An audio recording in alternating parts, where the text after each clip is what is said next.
Hello, and welcome back to Beyond the Compass, where travelers and the paranormal meet at the crossroads. I am your host, Eric Garcia, and today we are thrilled to introduce a guest who embodies the crossroads of creativity, storytelling, and the paranormal. Joining us is Holly Rhiannon, a Montreal-based YouTuber, author, and independent publisher who's making waves in the literary and paranormal communities. Born in the icy city of Winnipeg, Holly spent her early years crafting worlds with her pen to escape temperatures that were, quote, even colder than Mars, which must be pretty cold. Her creative journey led her through studies in fine arts, a foray into photography, and organizing alternative art events, eventually culminating to her move to Montreal in 2015, a city that became the catalyst for her literary resurgence. Holly is the founder and CEO of the Stygian Society, a small press dedicated to reviving the art of publishing through timeless, handcrafted books that celebrate creativity untouched by AI.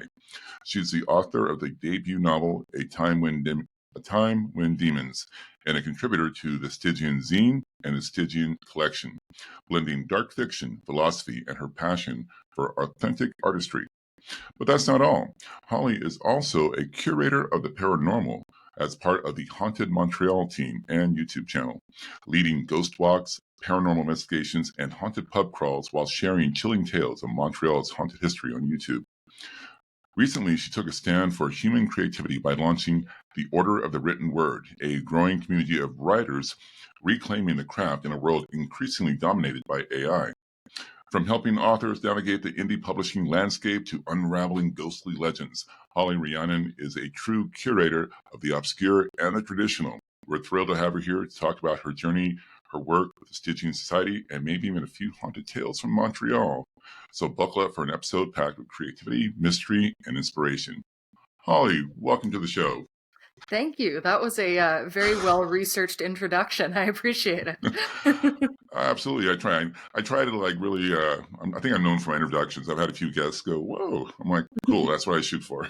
Yeah, no, it's excellent. and it helps when I have awesome guests. So you make the work easy for me, you know? So let's get right into it.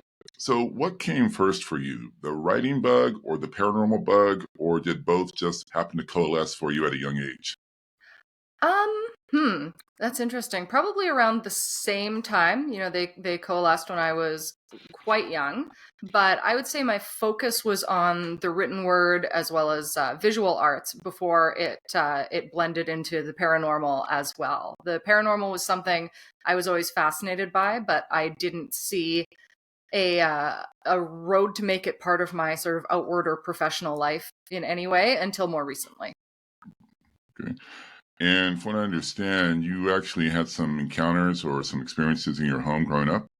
Yeah, our second house that we lived in, I was from age, I think, 4 until 16. We actually lived on Elm Street in Winnipeg, which was fitting. And we had a couple interesting experiences there. The one that repeated a lot was marbles rolling across the floor. We were in this very old 2.5-story house, and my parents are both writers and artists too. So my mom would read to me a lot, and she would be sitting with me in bed reading to me at night, and then we'd just hear these marbles rolling across the floor. Flat floor, not angled. We had a guest bedroom up there. There was really no reason for that to be happening, and we would just sit there and look up at the ceiling and listen to the marbles rolling by. And my dad, we call him a paranormal dampener, he would walk in and it would stop. Kind of kills the mood. Yeah, like, that's his thing. Thanks, Dad, for the buzzkill. Yeah. Yeah, I bet you. So you just kind of got used to it after a while, or was that the most that happened? Well, we would get used to that. We kind of enjoyed it because it was interesting. We're like, if we're gonna read, are the marbles gonna start? And then we'd go up and we'd look to see if there were marbles up there. There was nothing.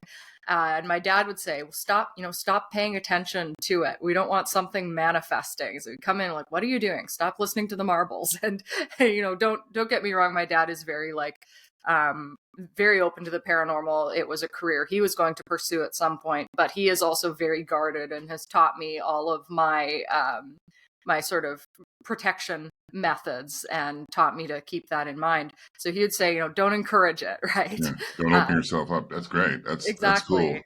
That's And that's rare in a parent. it is. So I'm glad that I had that growing up, because as I got into this more, that was already baked into my brain to be careful, tread with caution. But we did have a friend who was very sensitive to the paranormal come by at one point, and we asked her about this, and we took her up to that half floor, and she walked around and she said, "Oh yeah, there's a little old lady in this room. You have an old lady ghost." And she said, "She's fine. She just likes to sit in the rocking chair in the corner." She said, "But you also have a child. And I think that something happened here. There was a death of a child," which we thought was likely the marbles. And we did research this further. This was one of those streets where a lot of people just lived there their entire lives. So they would move in and they would have their families there, and then they would, retire in their homes. So there were quite a few residents on that street who were older and had been there for a very long time. And we asked them about the history of this house, and they said that there was a death of a child in that house. Did they tell you how long ago it had happened? I mean, how many years back? I can't remember. I would have to check in with my mom on that one. I think it was probably like the 1950s, 1960s, and we were there in the 90s, early 2000s. This was in Winnipeg. Yes. Yeah. Wow. That's cool. So, because I'm Native American on my mom's side, so we kind of grew up with an open mind to it. My dad was like either way with it, like, okay, it didn't really excite him either way, And where we live now, where I live now, it's like we have something kind of regular, consistently going on. Mm-hmm. And my sister and I were like, well, we're haunted. And we're like, okay. And then this consistent thing going on, we're just like, oh, it happened again. So I think our ghost is probably frustrated with us. Like, come on. Trying to get attention from you guys over here. And we're like, okay, just happened again. Move it back and we're good. So now you went to work for Haunted Montreal. They're a ghost tour, and you were the one that actually brought the idea of making a YouTube channel about it as well. Yeah, when, as you mentioned, and as we've been talking about, I started out in Winnipeg, but now I've been in Montreal for almost a decade, which is hard to believe. I escaped from Winnipeg and the freezing temperatures. And that Mars thing, by the way, if you look it up, that was in an article. So you can see Winnipeg Day, colder than Mars. Wow. And I know that up. Yeah, it's an experience being there. So I escaped. And one of the things that I did when I first moved here was I was looking for ways to sort of learn about the city. 1 second, I'm cat sitting. Hey, stop. He's a character. Calm down. Very unprofessional cat. You're going to have to talk to them. Yeah, I am. Okay. So when I first moved here, I was looking for ways to learn more about the city and to explore. And I always I love history. I love the paranormal. And when I found out that there were these ghost walking tours where you could go through different neighborhoods of the city and learn the city, the history, and also the paranormal side of it, I was really, really interested in that. So one October, I went to every one of the tours so that I could, see each neighborhood. And they do different tours. One's downtown. One is in a neighborhood called Griffintown. One is in Old Montreal. We have that one now. And there's one where you go up the mountain, mountain in the middle of the island at night, and you get to go up there. And for anyone who doesn't know, half of this mountain is a graveyard. It's like the biggest graveyard in North America. So we go up and we walk through the paths, and there's a lot of Indigenous history in there too. So a big variety of interesting ghost stories. So I went on those. I went on a paranormal investigation that they did, and I loved it so much. I went back the next year. And when I started getting into YouTube through my writing, I was, thinking about Haunted Montreal and looking at it and sort of seeing their online presence. And I thought, this is something that they should be doing. They should be having this YouTube channel where they can share the stories online, because they have a blog, but it's a blog format with photos. It's great to read, but YouTube could really just take that to the next level. So The next time I went on one of the tours, I talked to the owner of the company who was there, and I asked him if that was something he'd be interested in, and he was, and we worked out a deal. The main thing was that it had to be in French and English as a Montreal business. So I brought on my other host, Dr. Mab, who I had met through writing. So it all kind of culminated into this Haunted Montreal YouTube channel. Okay, so he handles the French. You don't speak French yourself. I do not. Okay. Yeah, so he does a French video and I do an English video, and then we put them out the same time every 2 weeks. That's interesting because I mean, from what little I know about Montreal, it's like the largest French-speaking population for a Canadian city, if I'm not mistaken. Yes. So when you started the channel for Haunted Montreal, how did you decide on the tone and content to engage both the history buffs and the paranormal enthusiasts? So Donovan King, who owns the tourism company, he puts out a blog every month on the 13th of the month, and he's been doing this for I think a decade now. So he had a massive backlog of these blogs. And the way his system is he'll get out all these blogs. We have over 500 documented ghost stories in Montreal. It's one of the most haunted cities in Canada, if not, all of North America. And he has just so much on this. And we were able to go back to the very beginning of the blogs and start there and just move forward with his research, because he's a teacher and a historian. So he had done all of the tracking down, looking at records, all that sort of thing. And to start off, we were really just using his blogs and, updating information, because a lot of them were from quite a while back now. So buildings would have changed and stuff like that. But as we've progressed, we are in our 3rd year, I believe now. We have been taking more creative license and bringing in our own writing, as we're both writers, and making edits and making them a little less blog sounding and a bit more conversational, YouTube, that sort of thing. But it is all based on Donovan's research and a little bit of our own. So that's great. So you actually had a really solid foundation with his research, and then it's evolved since then. Yeah, it's been a really fun collaboration, and I think that on his end, he's been enjoying seeing this too. He'll share the videos and say, look, here's this great adaptation of the blog that I did a long time ago, and it's been bringing new energy to stuff that was published, in like 2015 or something. Yeah, because part of what I have a series on my YouTube channel playlist of ghost tours I've gone on in different cities around the country, like a vampire tour in New Orleans, a witch tour in Salem, and other ghost tours. And then when you just become, they walk you around, and the enthusiasm the tour guide has, because it's their town, they have this small town hometown pride about it. You can see how the past comes alive through them, and it's a really unique way to take a tour and learn about a city. I've always recommended it to friends of mine. Yeah, it is really the best. Even if someone isn't more angled towards the paranormal, I think they can enjoy it because there's just so much there. So now, have you had while you're on a tour yourself, have you had a really unexpected or eerie experience, or is there a favorite local legend that you like on either way? I can tell you both. So on the walking tours, I haven't had one because, and I think it's because a lot of the time it'll be groups of 50 people who are traipsing through the city, and you're moving from location to location pretty quicky. So you don't have a lot of, you don't have a lot of time to just sort of, sit there and soak it in.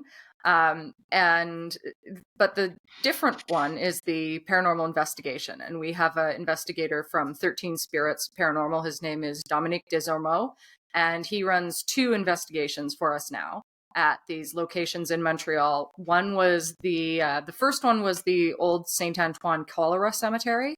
Montreal has a big history with cholera. There was Black 47. I think it was 47. I get the number wrong sometimes, where the coffin ships came over from Ireland full of immigrants who all brought cholera to Montreal. And that was sort of the founding of this Griffintown neighborhood, which is one of our big hubs for the paranormal. And so there's this park in downtown Montreal, the old Saint Antoine Cholera Cemetery. And most people don't know that there is a cemetery under this park because they've built a massive park over top of it. So we do an investigation there. They never saw Poltergeist. Yeah. That's the first thing, like, oh. There's a history of that in Montreal. Like most of downtown is built over like colonist or indigenous burial places, and it's such a intensely haunted city. Uh, so at the Antoine Cemetery, we'll go through there, and Dom will walk people through and say, like, here's where the child burial grounds were, and here's where surgery happened, because he knows the locations where that occurred, where the park is now. And he also brings some of his ghost hunting equipment. So this was, when I went on this the first time, that was the first chance I had to actually get my hands on stuff before I purchased my own, which was a lot of fun. And immediately I had very clear responses and communication from the ghosts in the children's graveyard.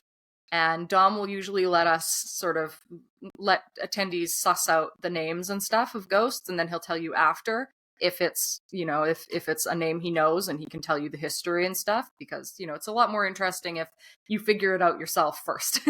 And so I made connections with two of the children, and they were following me around, and I was getting responses on the spirit box and with the EMF meter. And there's one area where there was a serial killer who was hanged, and all of their activity just stopped the second I got over there. So that was my first experience. That was, so maybe not unexpected, right? It was more expected, but what I didn't expect was for it to be so such a flawless experience, that I was getting these connections immediately. And I think that was because this is just such a heavily paranormal area. You have this graveyard that's been cemented over, people have forgotten about it, and there are hundreds and hundreds of people buried there who often had terrible experiences. So what's your experience with the spirits of the two little girls? Would you almost describe it as interactive? Yeah. If I asked questions, I was getting these very obvious responses with the EMF, saying, can you make it orange? They would make it orange. Can you make it red? It would switch to red. Can you put it back to green? Green. And of course, we have Wi-Fi off of our phones. Everyone has to turn off their Wi-Fi signals because that can mess with all of the equipment and stuff. So even without that, just answering questions, having these words come through with the spirit box, even with like children's tones of voices. So there was like this voice coming through that was different from the adult voices. They told us their name. They told my name. They said my hair color at one point. So Wow. just it sounds very like they were having fun. Like they were almost it was a game to them with the different color lights. Yeah, and it's really funny because Dom is in there a lot, right? Because this is his stomping ground where he does this tour, and all the ghosts through there know his name. So if you have equipment like his, or if you bring your own, which I do now, you'll get responses on the spirit box where he walks through and you'll just hear Dom, Dom, Dom, Dom. It's crazy. That's pretty cool. It's like, it's Dom and his crew again. Okay, he's fine. It's really cute. And I think because there is that relationship that he's set up, it's a bit different from the walking tours, because he's just this, mainstay there. And sometimes he'll bring in psychics to like sit where the children are and read to them. So it's just a really lovely relationship that he has with the spirits there, and it's great to be a part of. One of my early videos from my channel, I was on a ghost tour in northern Nevada, small town, northern Nevada, very haunted. The entire town's like, even the residents that live there are like, yeah, you leave the ghosts alone, they leave you alone. I'm like, okay, and it's just a very common thing. I mean, Ghost Adventures films up there like constantly. But I caught on a video, we had some interaction on an EVP. And when we were closing out, I happened to say to the ghost, I go, well, good night, and it says good night back to me. Yeah. And everybody on the tour is like, oh. And so that was like my first time I had a real interaction. So I know that first time is always like, it throws you off. It's cool, makes you nervous. Yeah. Yeah, because and a lot of the time, if you watch ghost hunting and stuff, and even with all of this, I would say that I have a degree of skepticism, because especially when you see people on TV and on the media and stuff like that doing things, it's easy to go, oh, they're faking this. And then when you actually go and do it yourself and it happens that way, it's just such a surprise. Or when you're in a very dark room at an abandoned building in the middle of nowhere. Yeah, it's more unsettling than, it's not like we see on TV. It's like, it's very unsettling when you're in there by yourself. What was that? Yeah, I did an investigation on the mountain near one of our more famous ghosts. We have two very famous ghosts in Montreal. One is Simon McTavish and one is Mary Gallagher. And so we went to Simon McTavish's memorial and we did an investigation around there at night, just in the woods. And that was when I saw my first like visual apparition, which was pretty interesting. It was a shadow person like running across the parking lot, and the guy I was there with also saw it. So that was quite an experience. But sitting there, and Dom was also along, and he was saying, there's the ghosts of the children up in the mountain there, and he sent me photos later where he had the pictures of them and stuff, even though I couldn't see them at the time. And it is a very different experience for sure when you're just in that dark situation, and it's exciting, but it's also, it's kind of scary. Yeah. Human nature. You're like, okay, fun, but this ain't natural. Yeah. So since you're a writer, here's a question for you. Do you think spirits might be storytellers in their own way? And if so, what do you think they'd want us to know? I like that question. That's a great question. Well, first you have to sort of define what a spirit is. And I would have to say, I don't think that I have done that yet. What I always say is that I believe in something. I don't believe that I can define it yet. But if we're going with what I think it might be, which I think is probably more cross-dimensional versus afterlife, I'm more of that school. I think that the paranormal, they absolutely are storytellers, because they would be people who remain behind because of a strong event in their life that is repeating itself. And if you're thinking about energy, which is a huge part of ghost hunting and seeing ghosts, it's all about energy. Think of what would have to be occurring to build up that much energy. And To I leave it in think a that it would loop. have to... To leave it in a loop like that. Yeah, exactly. I think it would have to be something very important. So whether these apparitions are conscious of what they're doing or not, I believe it does tell a story, because if someone is still in that situation, you should pay attention and think about what might have happened there. And that's one of the most fascinating things about ghosts, is the history and their own story. And that's one of my favorite parts about it too. You always take it to the next level when you can actually learn the history of a spirit that you're talking to. Because a lot of the time you don't know, but when you do and you piece that all together and know what they were going through when they passed, you can apply it to your own life, your own knowledge, and even your own fiction if you are a writer. Yeah, it's interesting you put it that way, because in the story I just told you, where the spirit said goodnight to me through the EVP, when I recall, the tour guide said he was at this particular location. It was actually behind a building in an alleyway where they always get interaction with him. But he ended up, his death was due to him trusting some woman that kind of double-crossed him. So he always comes back looking for her. And the tour guide is like, Roger, you just need to move on. Yeah. And how would that apply to anyone else in real life? Someone did you wrong. It's like, let it go. Move on. Yeah. And I mean, imagine if spirits are conscious, which I think they must be to some degree, considering the conversations. So imagine, do you want to be stuck that way at the end? Do you want to be stuck in a constant loop dealing with this, most intense part of your life? I think some people do. I think a lot of us probably would not, though. Yeah. And I think, I'm of the school. I thought, Nick Groff, the guy that used to be part of the Ghost Adventures crew on the early days, and then he branched off and did his own thing, but he wrote a book about his time with the show. And he had a personal theory that he believes that the ghosts, eventually move on. He said because they themselves have never encountered like a spirit from the Roman Empire or anything like that, or anything that goes that far back. So when you look at it that way, it's like, you know what? Possibly. So eventually, Now, as for your debut novel, A Time When Demons, you actually created a book trailer for it, which, for a treat for my listeners and viewers, I will play that right now, and then we'll get into that. So Here we go.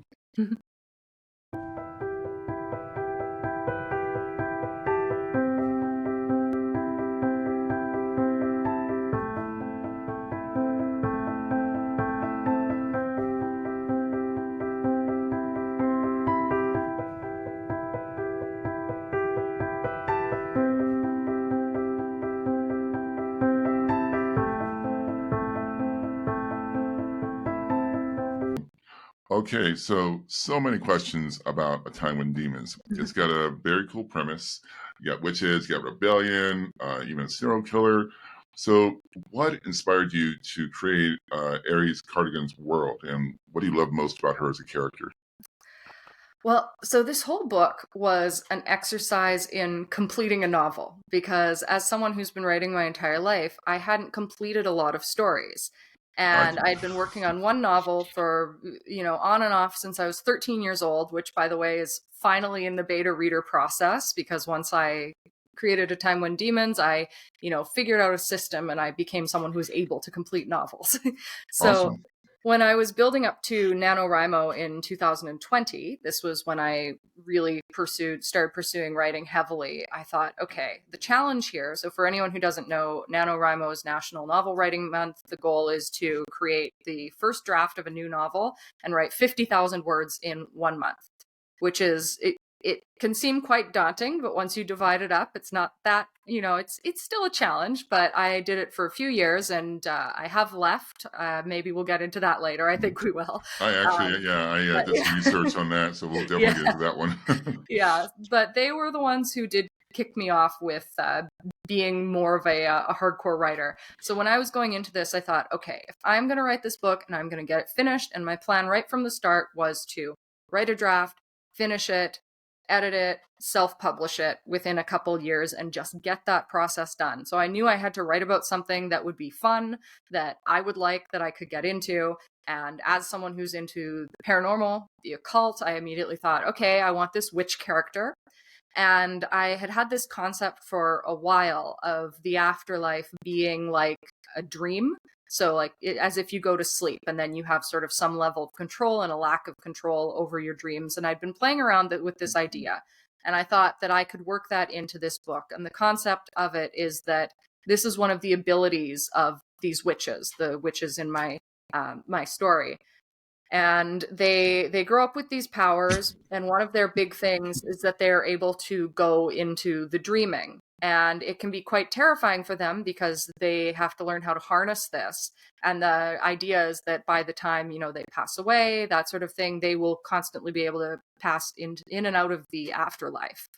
And I worked with that and combined it with Jack the Ripper because that's another, sounds weird to say, another passion of mine. I'm very interested in true crime and specifically Jack the Ripper.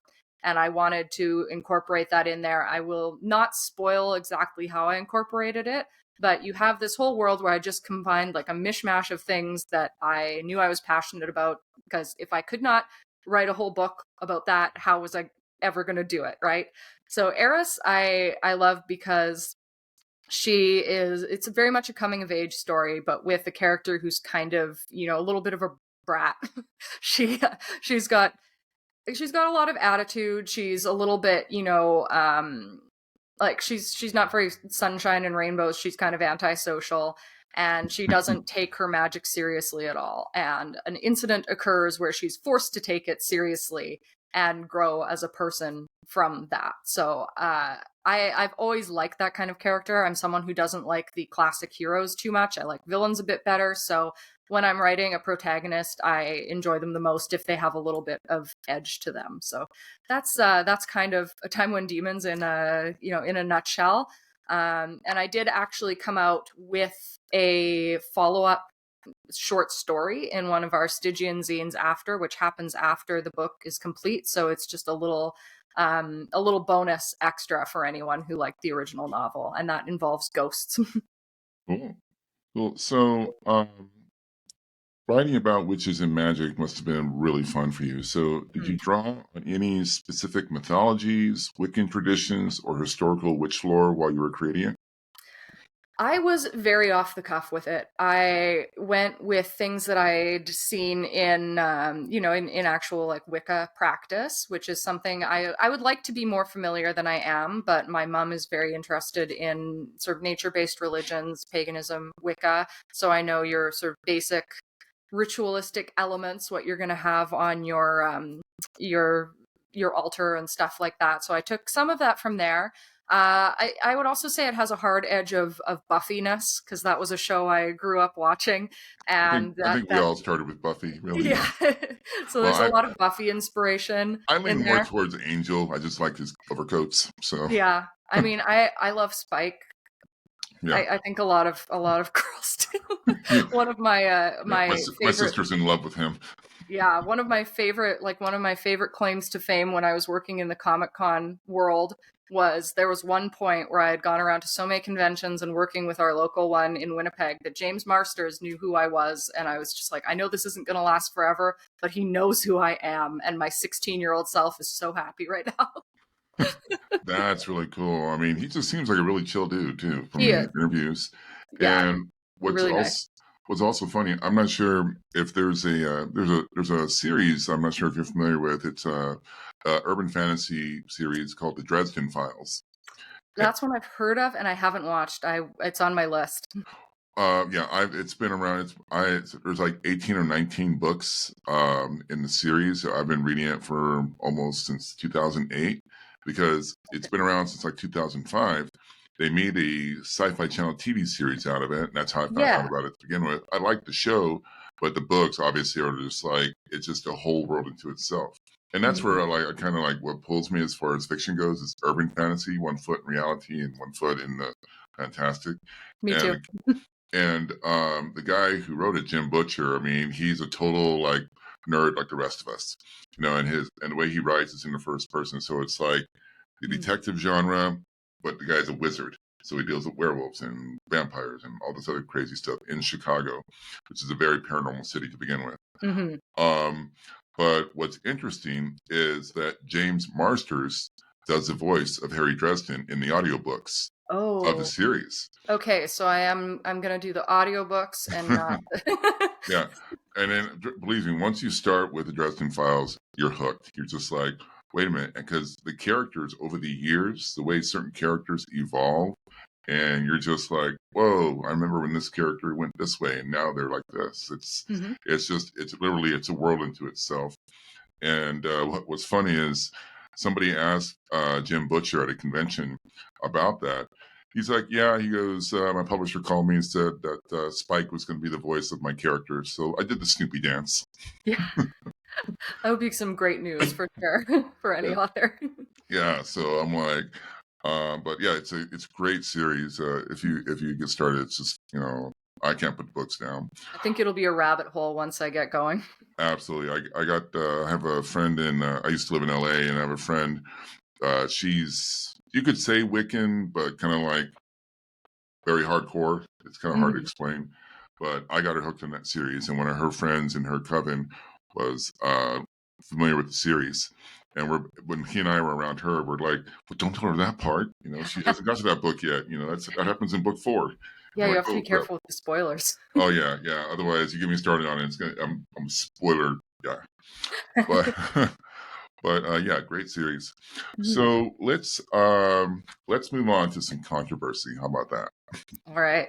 Okay. You're like, I can see it in your eyes. You're like, yeah, I know what this is going to be about. Yeah.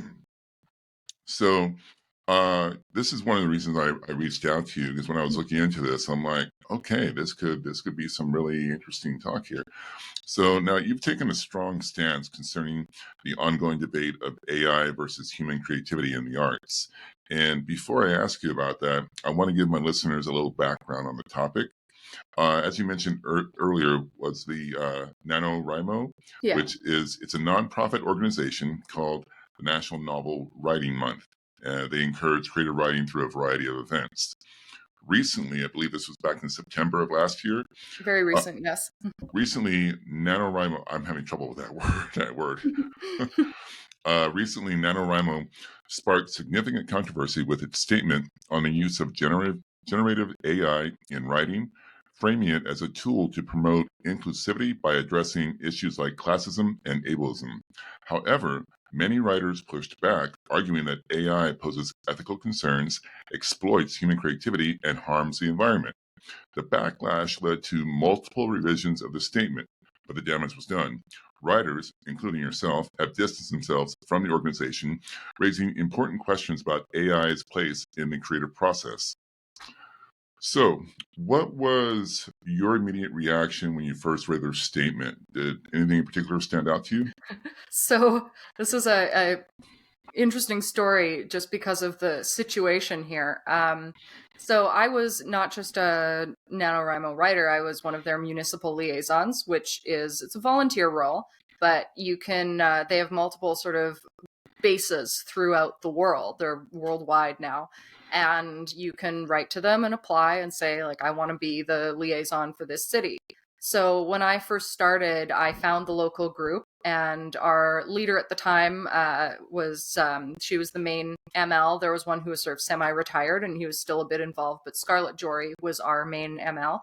And after a year, I started helping her out. And then, I think it was in like 2.5 or 3 years, and I became another official ML. So I joined the team, and there were like 2.5 of us, I would say.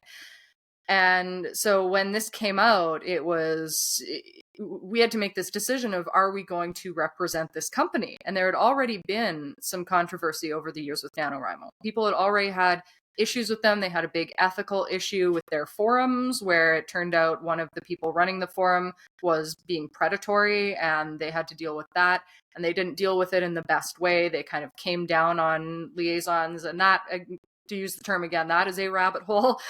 So anyone who's curious can look into that if they want to see the drama. But I think this was the final straw for a lot of people. I was actually coming back from a family wedding on a train. So I was on a train, I was on my computer, and Scarlett sent me a message on Facebook with the announcement. And we immediately went into a big conversation.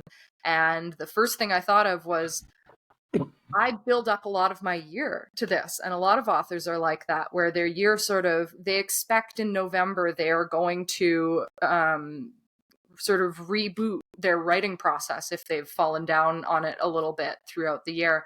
And without that, you're just left kind of, what am I going to do? So the first decision was, we are all quitting as liaisons. We will not stand for this. This is not okay. And the excuse about ableism and classism was just a clear, them trying to get out of it by using ethical buzzwords, especially when you looked into the fact that before this statement came out, they had just accepted an AI-based sponsor. So when you combine those two things, like, I know what you're doing here. So we collectively decided we're quitting. And then immediately after that, I went into hyperdrive. And as people will be able to tell from your intro, I do a lot of things, perhaps too many. And I thought, I have a small press. We are against AI collectively, and we are going to make a replacement, at least for, whoever finds us. And we're going to promote this, and we are going to be completely AI free. You're not going to have to worry about that with us. So it moved very quickly. And by the time I was off the train and back in Montreal, I had the whole landing page made. I had sent my resignation, and I had sent a pitch about it to our radio station in Canada, CBC, and had everything started to move on with this competing event. So on that one train ride, you're coming back from a wedding, you find out about it, you're like, oh, hell no. You quit and start up the basis of the Stygian Society in order to get a radio station involved. Yeah. Wow, you move fast. When I think it's a good idea. Well, I thought, like, a lot of people are going to be doing this. I have to jump on this, and I'm going to reach out to CBC because I know they're going to be interested, and they were, and it got us our first sort of radio attention for, the challenge is called the Order of the Written Word, and right now it's under the Stygian umbrella, but in the next couple years when we get our own site going for it, that's like very fully fleshed, then it's going to be its own separate thing. Wow. Now, do you think NaNoWriMo's multiple revisions to their statement help clarify the position, or did it just add to the backlash? No, it added to the backlash. It was clearly backpedaling, and I don't have the exact letters. I remember seeing the first one. It was kind of just them supporting what they had already said, but trying to lightly backtrack. And you could tell that it was PR, right? They had this AI sponsor, and they wanted to keep them. And the funny thing is that they lost, I think, 2 sponsors because of it. So it's like, I hope that one was worth it, guys. So what's the old saying? 1 step forward, 2 steps back. Yeah. Yeah. So a couple of questions on the topic of AI, and then I have a couple of questions from another source that, well, I'll get to that. Interesting. Okay. So in your view, is it possible for AI to play a role in writing without undermining the core values of creativity, the hard work and originality? Is there a role for it? So if anyone looks up my wider stances on AI, I've never been 100% against it in every form. I'm against it when it comes to generating stories and generating art. My huge thing. So there's the environmental part of it, but it is largely art theft. And that's a really big problem for me. And it also, takes away from the human process. And I think creativity is something that's so, and the way we create is something that's so uniquely human. And using AI to completely do that takes the soul out of it. That being said, in my day job, I'm a copywriter. I work in marketing. And if you look up the company I work for, Arctic Leaf, I've had a talk with my CEO about this and how it can be used in certain ways. I think that AI can be good for brainstorming if you're stuck on something because of its conversational ability. You're basically using it like a Google search. So you can either look it up on Google or you can ask the same kind of question to an AI form, and it will give you a little bit of a different kind of answer. So it can help with brainstorming.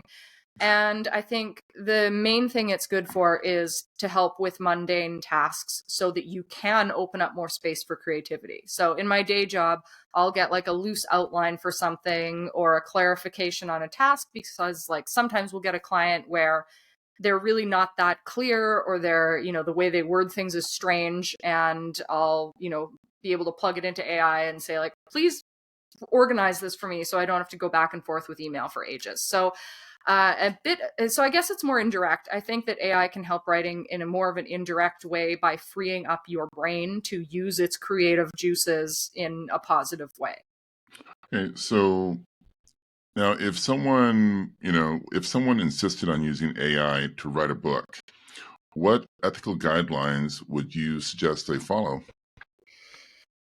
Well, it depends how much they're using it. I would just say, like at my press, we would not accept anything that's written by AI. And we use AI checking systems to ensure that they're not. Although, as someone who works with it on a daily basis, I can tell pretty quickly if it's AI. But if someone wants to use it to help their process, like I said, if you are going back and forth for brainstorming, fine. But AI should not be entering your page.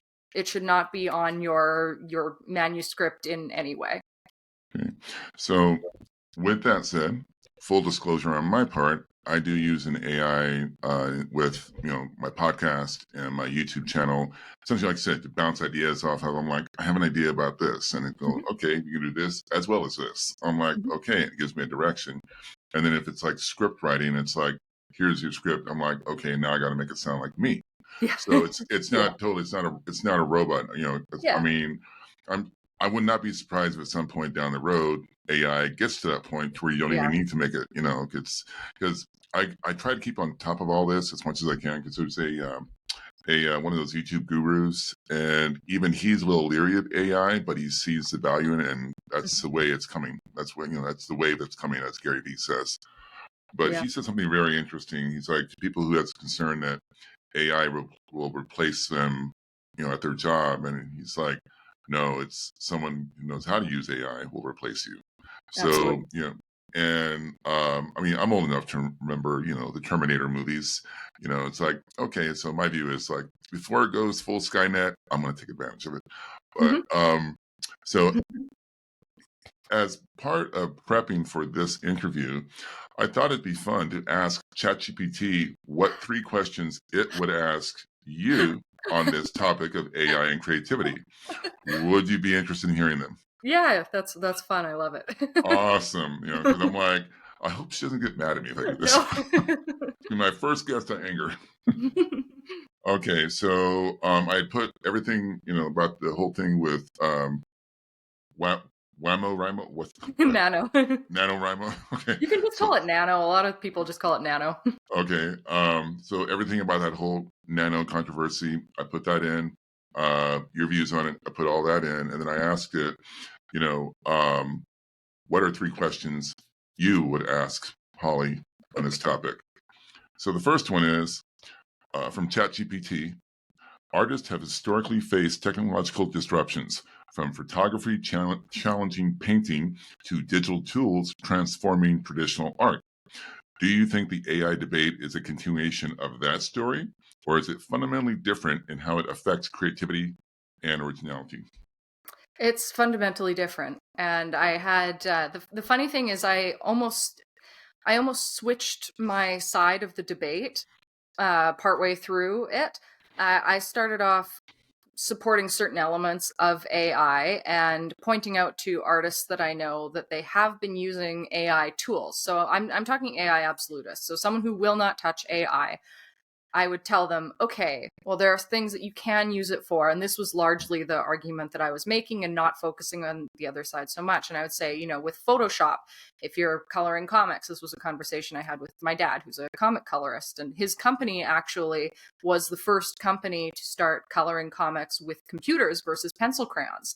So I said, you do know that Photoshop has elements that are AI. Anything that you're putting in like a filter or something that automatically does that technically can be classed as, as artificial intelligence. So I would argue that point. The thing is, with these tools, and the reason I've switched over to making the other argument, even though I will still make that one, is just that I think it's more important to talk about the negative sides of it and make people aware of it if they don't understand. The thing is, you still have that human element. With a camera, say, and that's my certification, and I love film photography, but I love digital photography too, and there are purists who will say just film, only film, develop your own film, etc. And it's hand-on, it's great, but a digital camera, you can still be just as humanly creative. You can pick your lenses, you are physically there, you are moving around, you're picking the shot, you have knowledge backing up, everything that you're doing. You learn lighting, you learn, what's the 3-point technique, etc. So just listing those things, there's so much going into it that you're doing. So while you're using technology, it is helping your creative process, which is the way I advocate for AI to be used to help your creative process.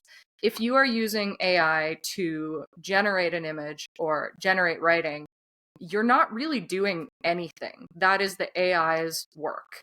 And the other big thing is the element of theft. So any image you see that is created by AI, it's been trained looking at the art of, human artists, largely who have not given consent. And you can even find articles about this. There was one artist, I forget his name, he passed away. He was very against AI. Within 48 hours, I think, his entire catalog had been loaded into AI and people could generate an image in his style.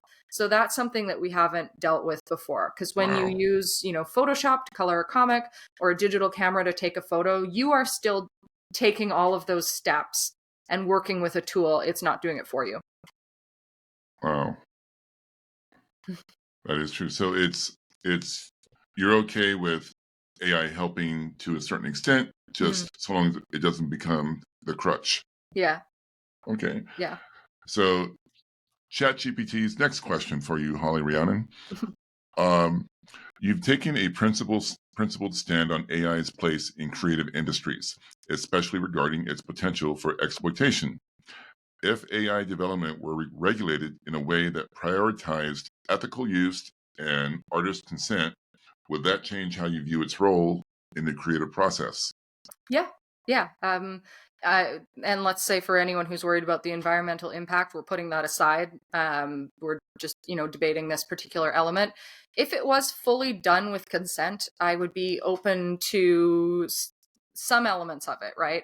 My principles still lie very much in, if you're creating art or creating a story, then it should be from you entirely, and that's what makes it so great. And you're also taking away from your own experience if you're just generating it, because why? That's not coming from your soul, it's coming from AI.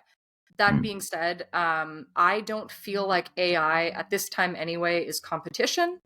So if someone were to say, yeah, I don't care, I just want to create a product, I want to put this image out, I want to use it on my website, I want to take a, fast approach to it, I would not have the ethical issue if every bit of art that had trained that AI was given consensually, because then everything is consent. I'm also a vegan, and that's all about consent. So I'm very much in that ethically. What if the AI was vegan? Okay, would that be okay? I don't think they are, because of the amount of damage they do to the environment. That's the thing. Oh, see, it always comes back to Skynet. It does. Okay, John Connor knew what was going on. Okay, so I actually had the questions out of order here, but the last one, and maybe you already answered it, but it's the last question from ChatGPT, and I really appreciate you being open to this, because it probably wasn't a line of questioning you expected. So thank you for that. I really appreciate it. It's fun. It's different. I'm enjoying it. Awesome. So ChatGPT's final question. Holly, and he even calls you by his first name, which I find a little creepy. So, Holly, creativity often thrives on collaboration and inspiration. Do you think there's any way AI could play a role as a collaborator, one that enhances rather than overshadows the uniquely human aspects of creating art? Yeah. I feel like I have sort of answered that in that, like, brainstorming is great, and like you were saying, what you do, like, I need a couple ideas on this, because really, if you think about it, that is just, it's like Google search, but given to you in a different way. That being said, the whole theft element of AI makes it so that I believe you have to be really careful with that collaboration. Like, some people put their work in to be edited, but if you're feeding your work into ChatGPT, it's learning off of it. So you have to be fully aware that if you are collaborating, say you've written your whole novel, you haven't used it to write anything, but you want it to edit your work, clean it up. You don't want to pay for editing services, which, please pay for editing services. Please pay for real humans. Please. They need the work. But if you're doing that, you are also giving your story over to ChatGPT, and it may spit that story back out to someone else who then writes it and publishes it for you. So it can be used collaboratively in some ways, but you should be very, very careful. Gotcha. Okay. And that's from Sarah Connor herself. So. Yes. All right, so let's. I have a couple more questions for you, and then we'll wrap up. I'm so appreciative of your time today. So, getting back to the Stygian Society, so you emphasize art for art's sake and human creativity, which obviously is amazing. How do you select works to publish, and what qualities do you look for in the submissions? That's a good question, because we have a few different things we look for. We like stuff that can stand the test of time. So if we get, let's say, something that is modern YA is not going to fit in our work. So I think that covers a fair amount, where you're going to get very modern things. You're going to have cell phones, laptops, all that kind of stuff. And not that you'll never see that in our work, but we try to have something that's going to be a bit more timeless. We like works that make you think. So if I read it and it makes me sit there thinking for half an hour about, an ethical dilemma, or the future that someone's dreamed up, that could be, we've done a lot of post-apocalyptic stuff. If I'm sitting there going, oh, what if that happened? That's very interesting to me. Yes, again. My partner, Pavio, who I founded it with, he is a philosopher and also a really brilliant author, and he manages the philosophical side of things. So I'm not going to speak too much to that, because it's not my wheelhouse.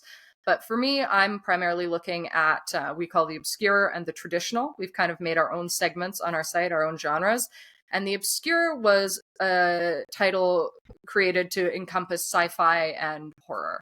And that's what I look for. But I want stuff that is more classic than anything else. So we actually put out a collection called 13 Haunted Nights for this past Halloween. And it was authors writing short stories inspired by public domain works of classic horror fiction. So Dracula, I did a piece on The Willow, inspired by The Willows, by Algernon Blackwood. And that is very much what I am looking for when I'm publishing someone. So I want to read it and think maybe this was, written in the 1800s, like in the 1870s or early 1900s, something like that.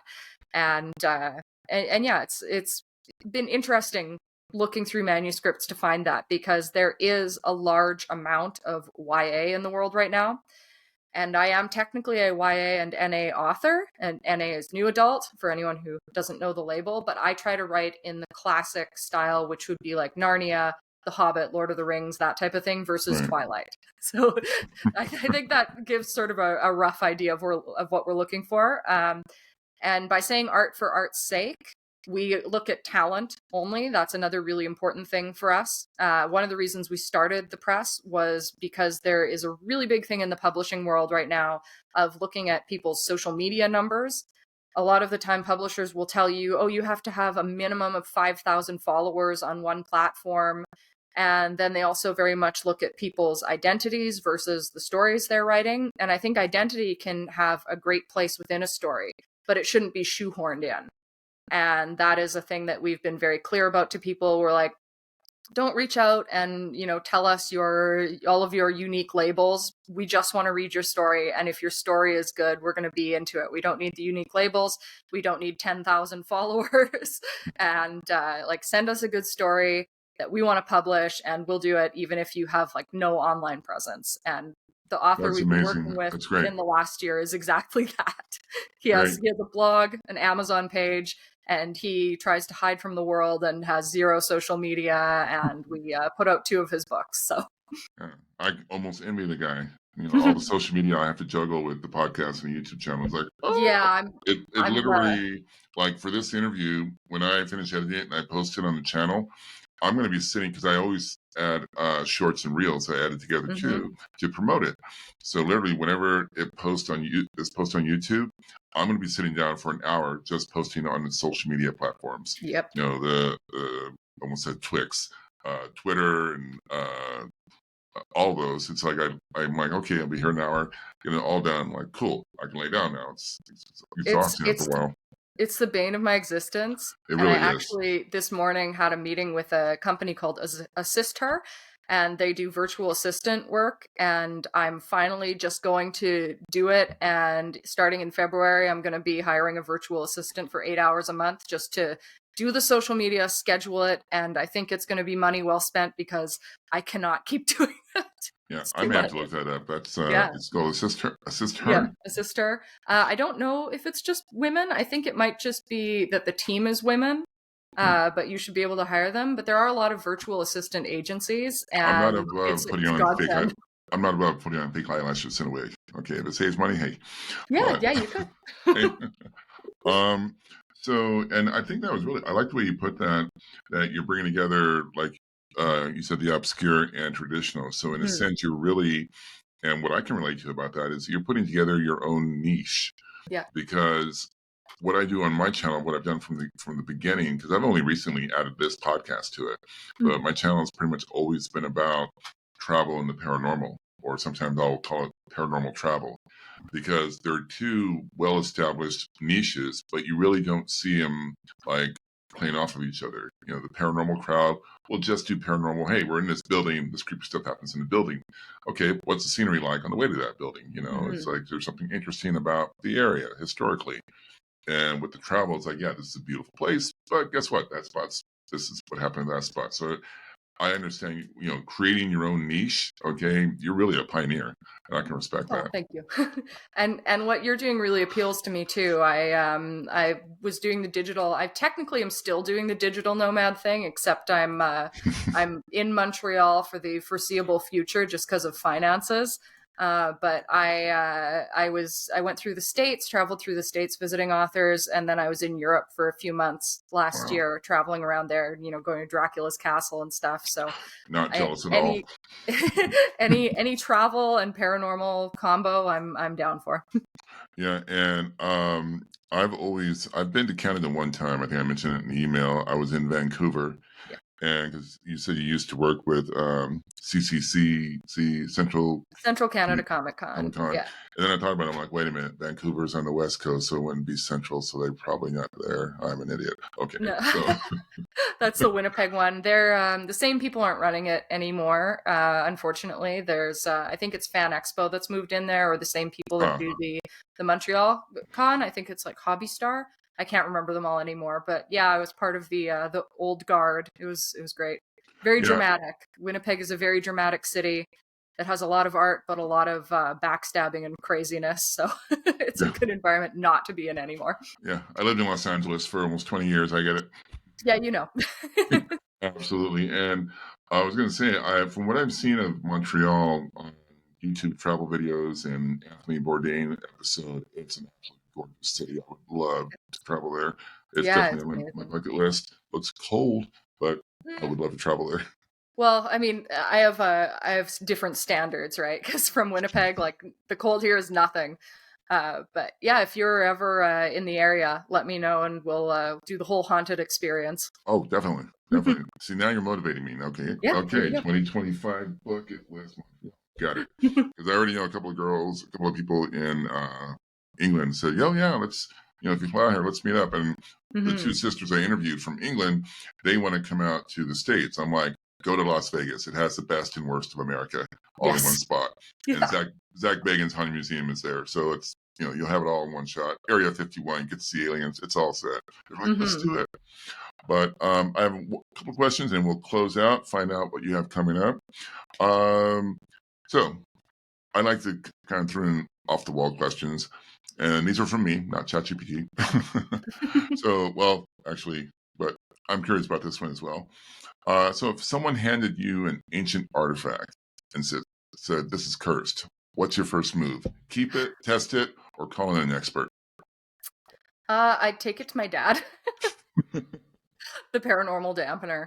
I'd want to do that. That would be a cool YouTube channel. Well, it's so funny. There's this one person that we're in contact with who I've done videos about on Haunted Montreal named Jeff, and he has a poltergeist in his apartment, and I owe him an email. I want to go and check it out at some point. And my dad commented on the video and he said, does Jeff want to keep his poltergeist or get rid of it? He's suggesting that he comes there. He always wanted to do a paranormal show where he would go into the most haunted locations and have nothing happen. I told him I don't think people would watch that. So I would take it to him. I like your dad already. He sounds like a fun guy. He's great. So yeah, I would take it to him and see what happened. If it remained cursed, then I would definitely call in an expert. I think I would not trust myself to deal with it. I get that. I definitely get that. And I've asked one expert, I asked him, like, what if it's buried at a crossroads? And he's like, perfect. Because the old lore with the crossroads is they would bury, this was hundreds of years ago, they would bury criminals and thieves at a crossroads. So their spirit would wander the afterlife, lost forever. Yeah. And I'm like, that's messed up. But I suggested, well, if you had an item like that, what if you buried it at crossroads? He's like, perfect. I'm like, cool. He was a nephew of the Warrens, so he knows all this stuff. Okay. John Zaffis, interesting guy. You got to look him up. I went to their grave site when I was visiting one of our authors in the States. Oh wow! Yeah, I love that graveyard. Very old, beautiful spot. Yeah, I went to their son-in-law runs everything now of their museum, and we drove up to the museum, but you can't go in, right? Yeah. So we sort of like looked and took a photo and then drove away because we didn't want anyone coming out and yelling at us. Yeah, they actually had to stop doing the tours because it's a residential neighborhood and all the neighbors complain. It's like your cars are backing up everything. Yeah. And now their Paracon, if you get a chance to go to their Paracon, you really should. It's massive. When I went to in Connecticut's beautiful. I would like to. Yeah. So last question, and then we'll close out. If you could co-write a book with any historical figure, author, artist, or philosopher, who would it be, Holly, and why? Oh, no. It's such a question. Living or dead, historical... No pressure. Virginia Woolf.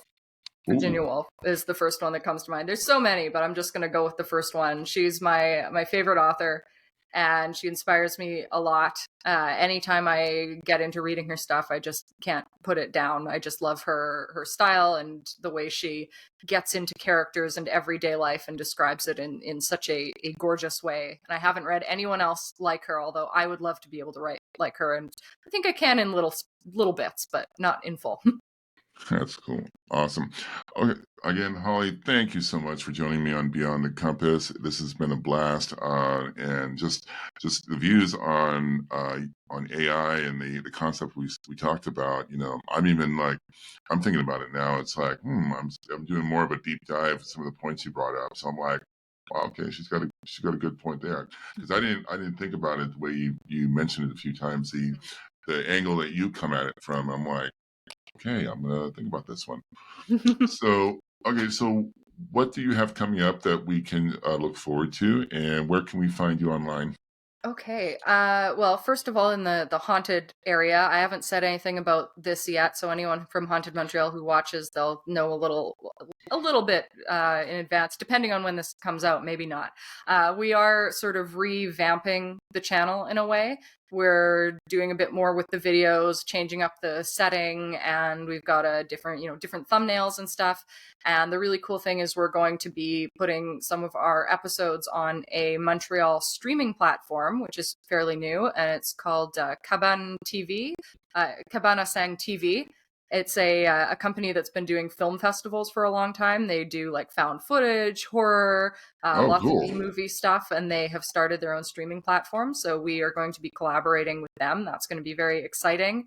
And so that's Haunted Montreal. Trying to do more investigations, as always. We have some that are going to be coming up. I don't know when yet because they're with another channel and he has not put it up yet. So we'll see when that happens.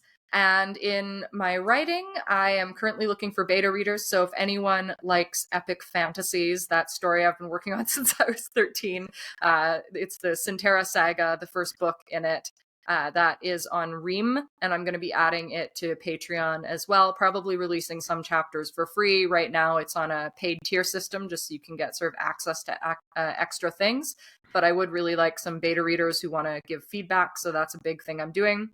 And with Stygian, we are now doing our own crowdfunding for books rather than working with Kickstarter or Indiegogo. We have a system called the Scriptorium, where we have multiple books at a time, and you can decide which you want to back, and you'll get a fancy gift box with a bunch of stuff in it if you're one of the first 25 backers.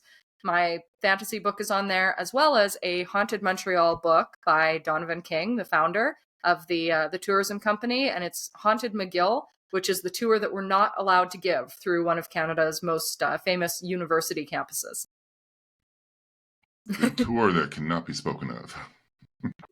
Yes. The tour that cannot be spoken of. Yeah. I like that. Yeah. And to find me, it's my name. A lot of the places is Stygian Pen. For anyone who doesn't know the word Stygian, it's Stygian. I'm Stygian Pen. Stygian Society is the press. Haunted Montreal is our socials there. And I also do have a podcast called The Writing Craft that I do with fellow author Jenna Streety. And that combines everything with paranormal, witchy stuff, and writing advice. Yeah, I was just actually watching one of your more recent episodes earlier where you're talking about, trying to be out, the movies trying to be authentic with, subjects of Wicca or tarot, whichever it may be. And it was a fun little interviews. I mean, you play off of each other very well because you're part of like what, 3 different YouTube channels, like your own Haunted Montreal. Stygian has its own channel. We don't post that much. My writing channel, Haunted Montreal, Writing Craft. And I had a gaming channel where I was posting Sims stuff, but I just don't have time for it. Well, in any case, those of you watching, I will provide links to all of her social media, her channels, her fundraiser, or GoFundMe or Kickstarter. I will provide links to all of her social media.